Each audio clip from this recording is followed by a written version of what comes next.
Doğrudan mı İmam Hüseyin Yezid üçün təhlükə idi? İmam Hüseyin əleyhissalamın şəxsən özü, yəni şəxsi münasibətlər fonunda baxanda Yezid üçün heç bir təhlükə deyildi. Amma Hz. İmam Hüseyin əleyhissalamın əqidəsi, etiqadı, İmam Hüseyin əleyhissalamın inancı Yezid üçün böyük təhlükə idi.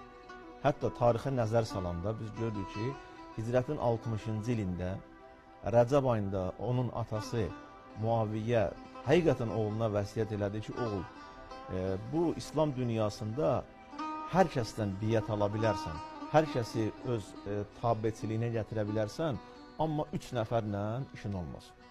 Həmən o 3 nəfərə müxtəlif formada istiqamət verdi. Onlardan biri də, yəni İmam Hüseyin üstündə dayanmaq istərdim ki, dedi ki, İmam Hüseyin, Hüseyin ibn Əliylə işin olmasın. Əgər ona toxunsan, ondan biyyət almaq, onu özünə tabi etmək istəsən, Əməvi xanədanını, Bəni Ümeyyə xanədanının xilafətin sual altında qoymuş olarsan və öz süqutun onun vasitəsilə olmaq. Niyə Hüseyin ibn Əli Yezid üçün təhlükəli idi?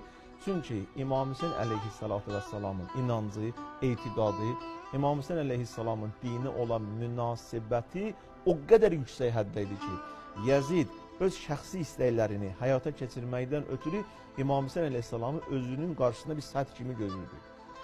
Hacımız gözəl vurdu, yəni Yezidə biyyət eləməyin fonunda nələr durur? Əgər Yezidə İmam Hüseyin əleyhissalam şərti olaraq biyyət eləsəydi, Yezidin bütün zülmlərinin qarşısında gərək İmam Hüseyin əleyhissalam susaydı, danışmayaydı, dillənməyəydi.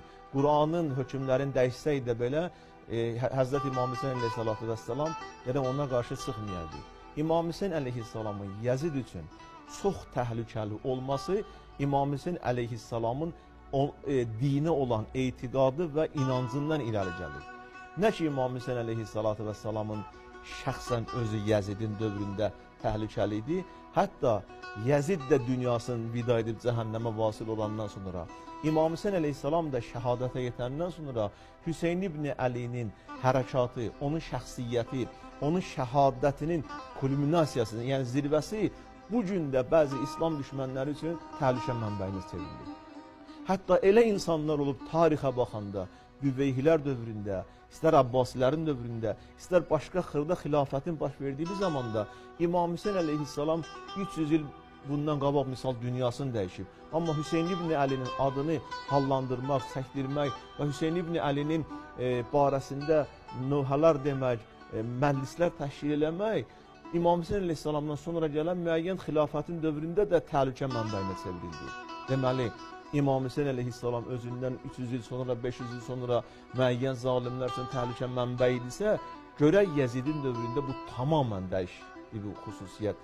Yezid elə bildi ki, Hüseyin ibn Əlini insanı aradan götürmək üçün hazır gözəl burada, şəhadətlə aradan götürürlərlər, ya terrorla, ölümlə, başqa bir vasitə ilə, suiqəst vasitəsində təbii ki. Amma Yezid Hüseyin ibn Əlini və onun əshabalarını Kərbəlada şəhid etdirəndən sonra, qətl fərmanı verəndən sonra İmam Hüseyin əleyhissalamın adını, onun şəxsiyyətini, onun fenomenini dillərdən yığışdıra bilmədi. Əksinə, Hüseyin ibn Əli sağ olanda o daha çox aramdaydı, rahat idi, elə deyək də şərti olaraq.